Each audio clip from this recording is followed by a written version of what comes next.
50 viewers, guys. 50 viewers. 50 viewers.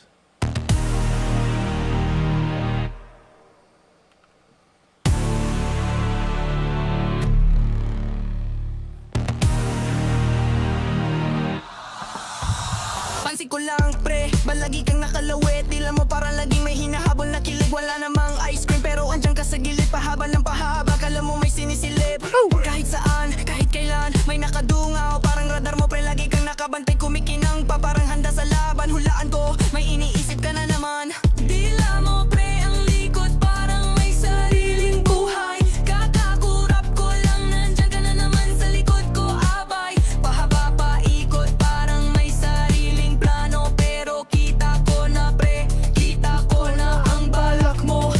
Minsan pa nga pre, kahit di ka pa kumakain. 50 viewers, guys. At Kuya Alex, Daming Ebas, Telexan, Guys Minion, Yengtut, Soybe Music, Vito Joe, Abelardo, Dia Alpha, Joms, July, Carolace, John John,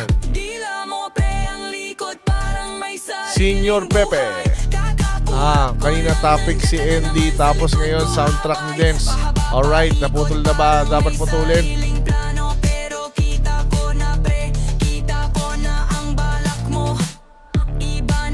Ryan Mercado, shoutout sa iyo.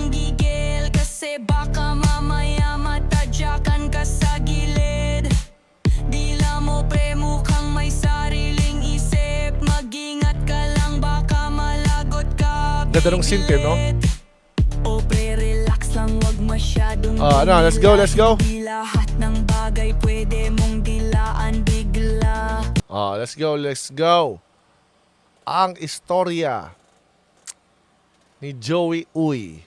Nice try, Kong Abante. Sorry na ulit. Sorry na ulit at nice try. Hello, Makoy. So, ito na nga. Basahin muna natin yung statement ni Congressman Joey Uy na disqualified. Dineclared as null and void, right? Dahil sa citizenship, right? Okay. Dahil tinatamad ako, si AI Kayo na lang ang magbabasa, ha? Sound.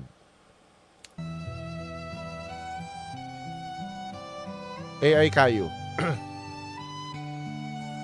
Marami po ang lubhang na bahala at nagkaroon ng kalituhan sa inilabas na resolusyon ng Commission on Elections, COMELEC, patungkol sa di umano'y aking questionabling pagkamamamayan. Ipinanganak po ako sa Santa Mesa, Maynila. Ang aking ama ay naturalized Filipino, ngunit ang aking ina ay natural-born Filipino. Kung ang inyong ina ay natural-born at ang Pilipinas ang iyong lupang sinilangan, di ba? Natural-born Filipino. Ako po ay Pilipino. Lumaki, nag-aral, naninirahan, nagsilbi at patuloy akong nagsisilbi sa aking mahal na lungsod ng Maynila bilang konsehal ng ilang termino mula pa noong 2004. Nagsalita na po ang mamamayan ng ika-6 na distrito kung sino ang nais nilang maging kinatawan sa Kongreso sa pamamagitan ng isang malaya at demokratikong halalan. Sana naman po ay mapakinggan ang kanilang boses. Vox Populi, Vox Dei. The voice of the people is the voice of God. Ang boses ng taumbayan, siya ring tinig ng kalangitan. Hangad ko lamang ang maipagpatuloy ang mahigit 2 dekadang paninilbihan sa aming mahal na Distrito 6 ng Maynila. Yun na yun. Tama. Okay. So, ito ang argumento niya. Unang-una, matagal na siya naninilbihan, no? Parang ngayon lang ba to? Something like that, no? Pinanganak po ako sa Santa Mesa. Pinanganak. Ang aking ama ay naturalized Filipino, ngunit ang aking ina ay natural-born Filipino. Oopsie. Kung ang iyong ina ay natural-born at ang Pilipinas ang iyong lupang sinilangan, di ba natural-born Filipino? Oo nga naman. Punta po tayo sa Constitution. Article 4, ito citizenship. Punta tayo.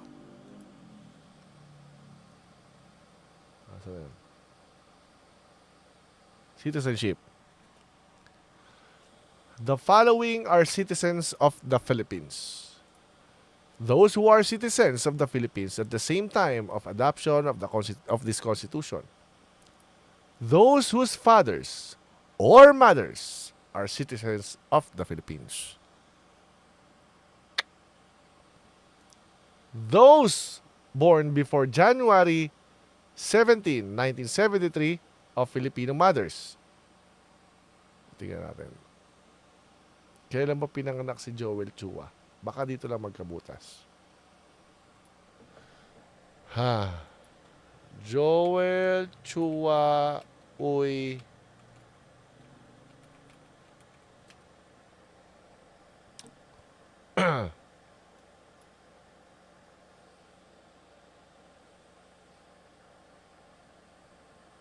Okay. Nakalagay dito. Born March 15, 1963. Pasok, mga pare. Mga pare, pasok. Oh.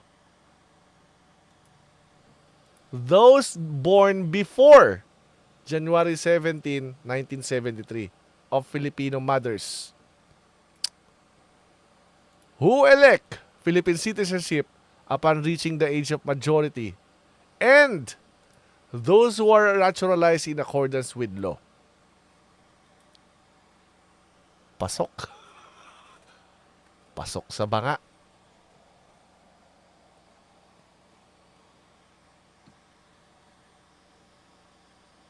Section 2.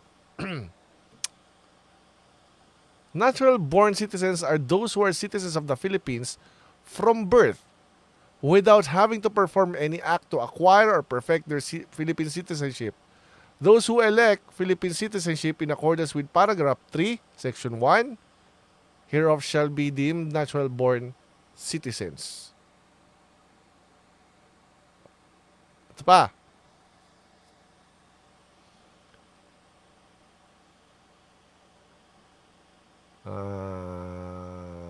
Yun lang. So, okay. Ito naman nakalagay, oh. So, those whose fathers or mothers, sabi niya, natural born, ang iyong ina ay natural born. Hindi mo pwedeng tanggalin yung pagiging Pilipino mo dahil lang hindi Pilipino yung asawa ng nanay mo, right? Tama? Tama. Make sense?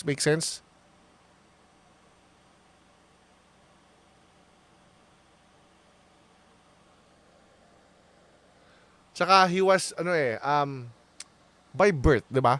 Dito naman siya pinanganak, hindi naman to Alice Guo moment eh. Di ba? Hindi naman to Alice Guo moment. So, natural born, ay Pilipina yung nanay niya, dito siya pinanganak. Doon pa lang tapos na eh. Pero ang nakakapagtaka, bakit ginawa ng COMELEC yung ganun, no? Iba talaga eh. Iba talaga ang issue dito kay Garcia eh, no? Iba talaga eh. May iba talaga eh. May something is not right. Parang everything he says rub me the wrong way. Ganon. Yan. Wala tayong magagawa eh. Oh. Ayan, nakalagay. Ayan ang depensa niya eh. Oh. Tapos, born March 15, 1963. Oh, pasok naman. Those born before January 17, 1973. Oh. Pasok naman. Of Filipino mothers. Oh. Pasok naman. Saan inugot ni George Garcia yung pag-declare ng null and void? Hindi lang yun. Nanilbihan pa siya from 2004, right?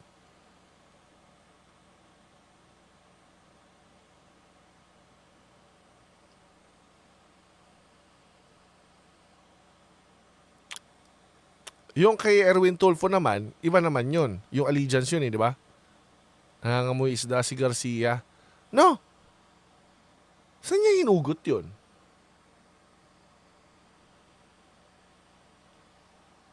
Tingnan natin, on what grounds? Joey Uy.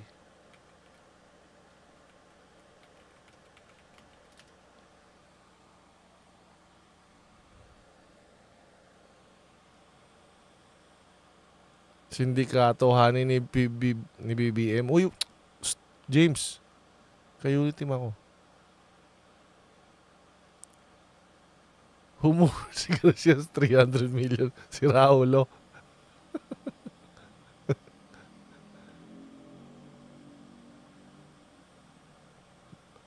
Oh. Asa 1935? Wala na yun.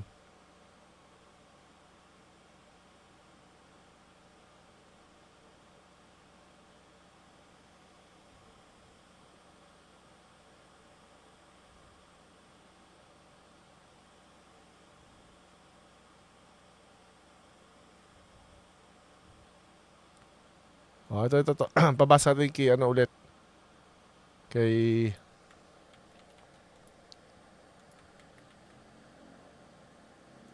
AI kayo. Oh. Joey Uy was disqualified by the Commission on Elections, COMELEC, on the grounds that he is not a natural-born Filipino citizen, which is a mandatory requirement under the Philippine Constitution for any member of the House of Representatives. The case, filed by his political My son was considered Filipino per consulate due to me, and hubby was still Filipino when he was born, but because he was physically born in the US, kaya acquired niya yung US citizen, so Pinoy si Joey. Yeah. Opponent, Bienvenido Benny Abante, hinges on a crucial distinction in Philippine constitutional law. Here are the specific grounds for the disqualification.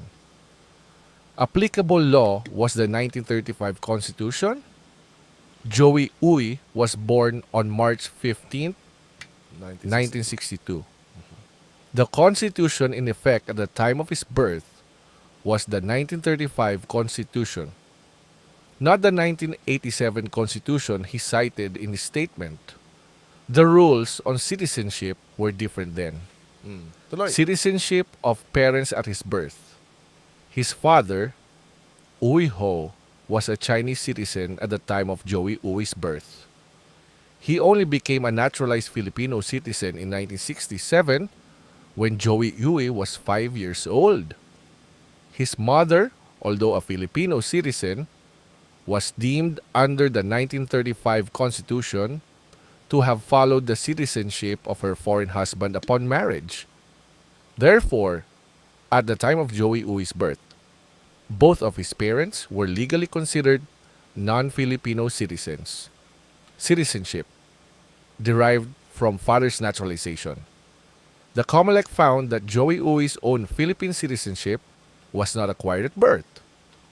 Instead, it was derived from his father's naturalization in 1967. The identification certificate issued to him states he is a citizen by virtue of being the son of a naturalized Filipino. Failure to meet the natural-born definition.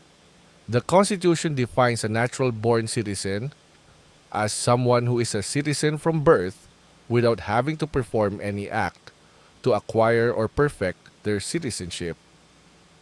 Since Uy's citizenship was acquired only through the legal process of his father's naturalization, he had to perform an act to become a citizen.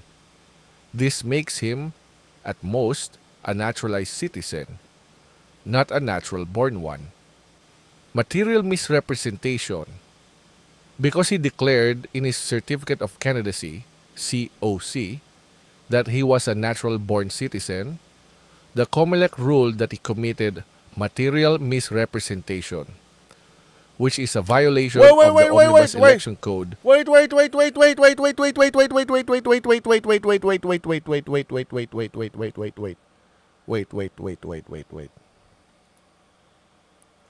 Material misrepresentation, which is a violation of the Omnibus Election Code, COC, that he was a natural-born citizen, a natural-born one. Material misrepresentation, because he declared in his Certificate of Candidacy, COC, that he was a natural-born citizen, the COMELEC ruled that he committed material misrepresentation, which is The COMELEC ruled that he committed material misrepresentation. So yun yung naging ground, right? Pero may problema tayo. Hindi ba meron din material misrepresentation si Erwin Tulfo? Yung tungkol sa cyber libel, pati yung case ni Teacher Castro. Material misrepresentation yun ah. Ano nangyari? Ano to? Arbitrary? Kung ano yung material sa hindi?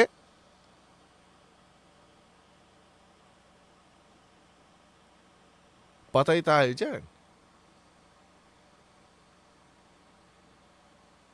May something talaga dito kay Garcia no? So, ang argument dito is, his father was a Chinese citizen at the time of Joey Ui's birth, right?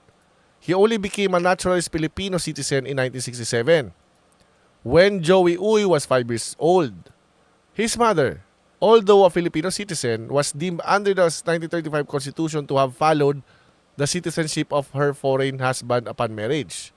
Therefore, at the time of Joey Ui's birth, both of his parents were legally considered non-Filipino citizens.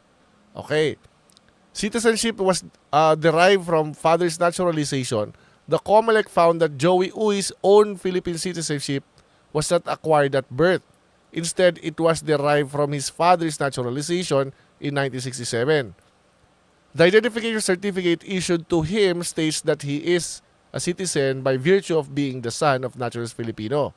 So, ang argument dito is the 1935, the 1973, and the 1987, right? Kasi, according dito, sa 1935, fina-follow ng mother yung citizenship ng asawa. Which is, ang nangyari doon, 1935 Constitution cannot supersede the 1987. Yun nga eh. Isa pa yan eh. Yun nga yung point dyan eh. Kasi, yun na nga yung ginawa, kaya nga binago yung Constitution dun sa 1967 eh. Pero I think there's something here eh. There's an argument to be made na you cannot reverse kung ano yung nangyari noong 1935, right? Sabi natin 1935 yung ginamit. Ang nangyari kasi is,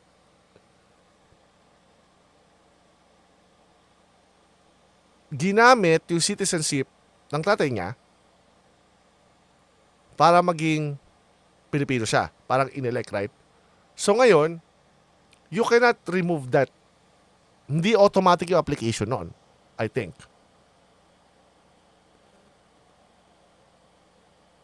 Magiging automatic ba yung application noon? I don't think so. My question now is it material? Kasi ang argument dito is, citizenship derived from father's naturalization. The COMELEC found that Joey Ui's own citizenship was not acquired at birth. Hindi siya acquired at birth, so in-applyan siya. Pero, it's absurdity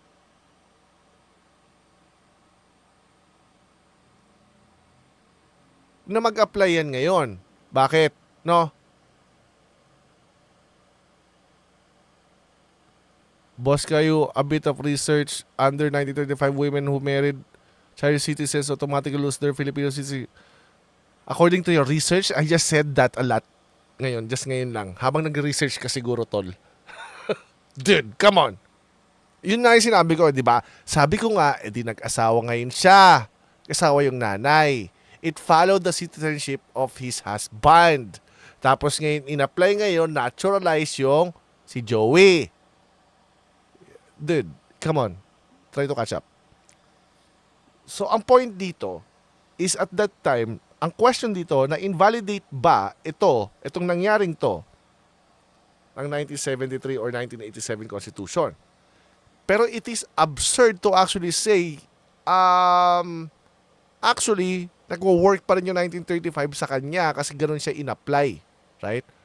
Bakit? So lumalabas ito kasi, yung 1987 Constitution will only apply to those people na same instance ni Joey Uy kung hindi nagpa-register. Which is absurd. Nagigets nyo? So I think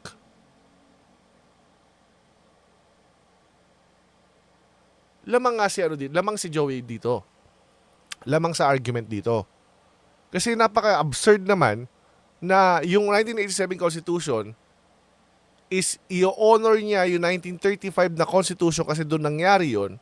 Ano yung point ng mga yon sa same instance si Joey nung nangyaring yon, yung nangyari kay Joey mismo, kung i-honor yon, edi ang ibig sabihin yung 1987 Constitution can only apply to those people na hindi nagpa-register or hindi nagpakasal. What?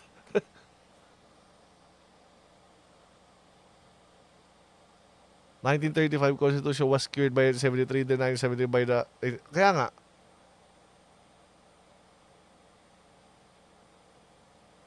I think 1987 will prevail here.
Hindi pwede ikulong si Joey sa 1935 like their arguments.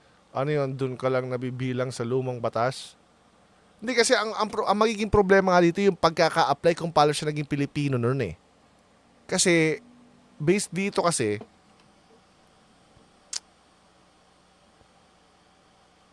natural born citizens are those who are citizens of the Philippines from birth without having to perform any act to acquire. Yung act to acquire eh. Which is nasa Constitution pa rin natin 1987.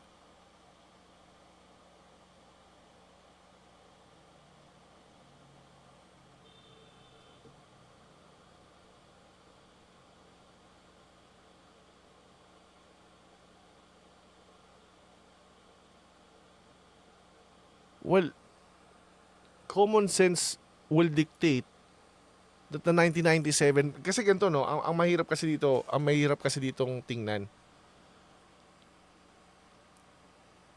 If we're going to be logically strict,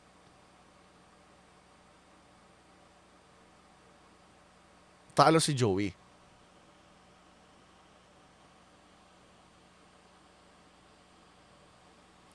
Those who elect the Philippine citizenship in accordance with paragraph 3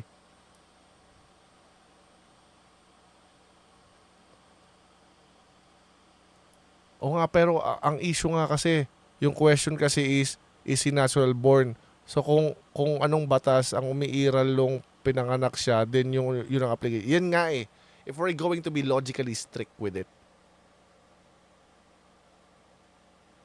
It might sound counterintuitive, pero at that time, kahit sabihin natin na baguhin ng 1973, he must like perform an act to acquire it.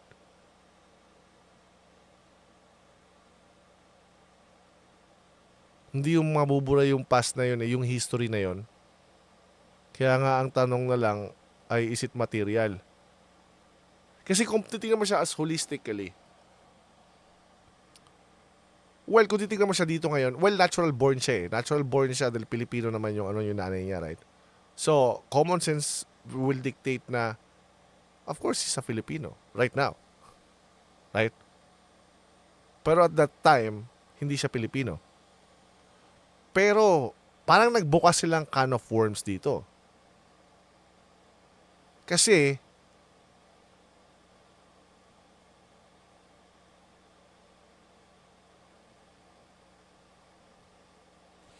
nga.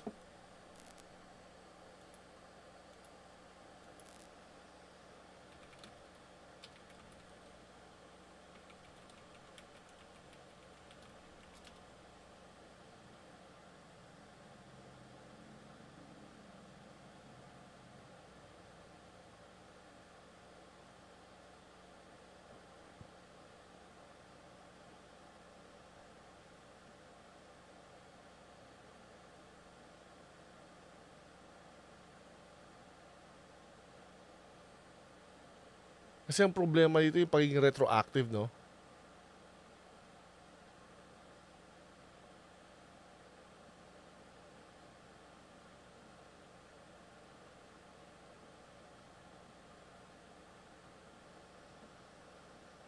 Yep, may silip yung iba. Oo. At sinerch ko nga kagad si Win Gatchalian eh. 1970, ano pala pinanganak si Gatchalian? 1974. So, lusot. Lusot. Lusot si walang kilay, gagi. Okay. So, marami mabubuksan dito. Actually. Kahit in the past. Bakit hindi... Kasi hindi retroactive kasi, di ba? Hindi kasi retroactive yan eh. Retroactive ba yung pag ano? I don't think so eh. Kung if we're going to be like logically strict, Joey Uy had to perform an act.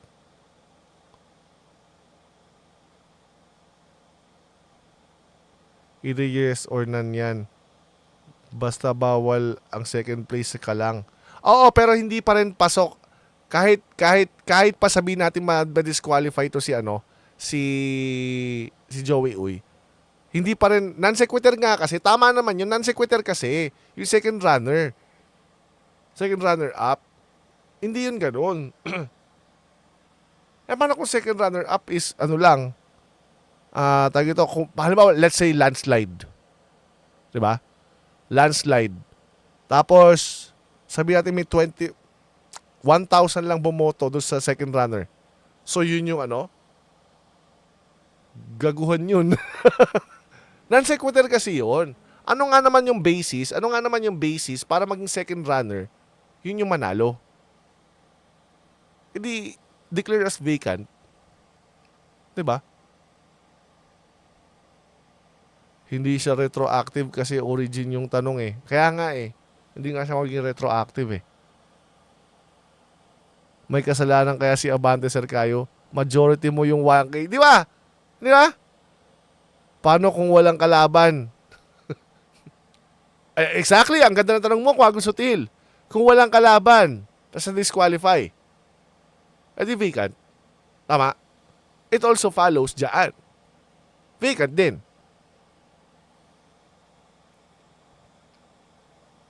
Matagal na nang tanggap binaboy ang gobyerno, pero tong era na to ang kakaiba. Sa lahat, Rafi nga, conviction by Supreme Court yan. Kaya issues kay Abante. Hindi kita na-gets? Pero yung kung material misrepresentation ang pinag-uusapan, paano yung kila Erwin Tulfo? Kay teacher, di ba? Di ba material misrepresentation na hindi nila nilagay yung cases nila doon?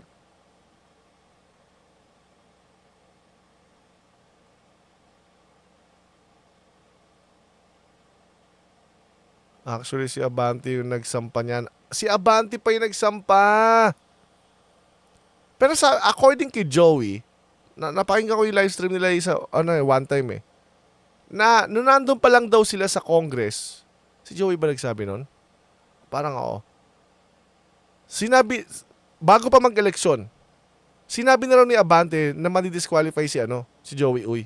At siya yung upo. Even before pa.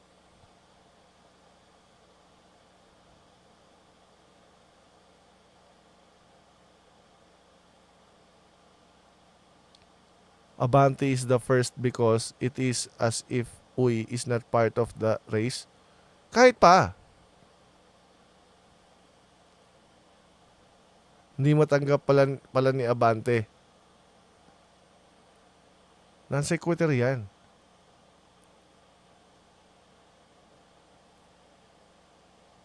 Disqualified lang ang pinag-uusapan eh.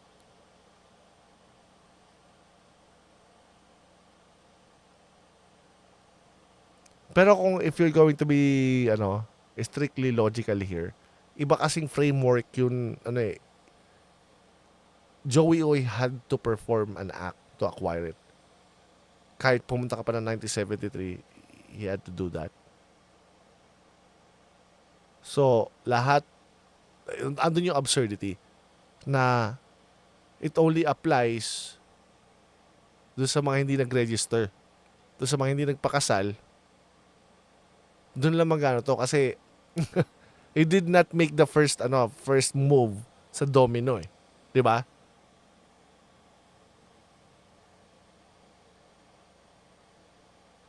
Pero ang issue dito, alam mo anong pinaka-issue dito? Material misrepresentation ang naging ground ng COMELEC, right? But they're into this super deep na gumamit sila ng 1935 Constitution, ni-research nila lahat, blah blah blah. Right? This is a very complicated case, yung kay Joey Uy. But yung kay Erwin Tulfo is not so complicated ni hindi nila nagawa. Makikita mo talaga, arbitrary ba to? Parang accused kasi siya na not natural born citizen. Sabi sa batas, applicable kapag favorable to the accused. For example, decriminalization of libel. Kapag accused or convicted criminal ka before, anak ko by birth, triple citizen, Spanish, Filipino, American. 5 years old ka noong maging Pinoy ka. Tanda mo pa rin yon.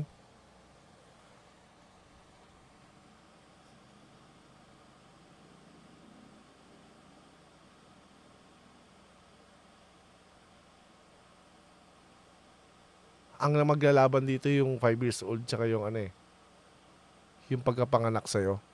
May lusot naman COMELEC, hindi daw nila jurisdiction. Yun nga arbitrary nga eh. Di ba? Arbitrary nga eh.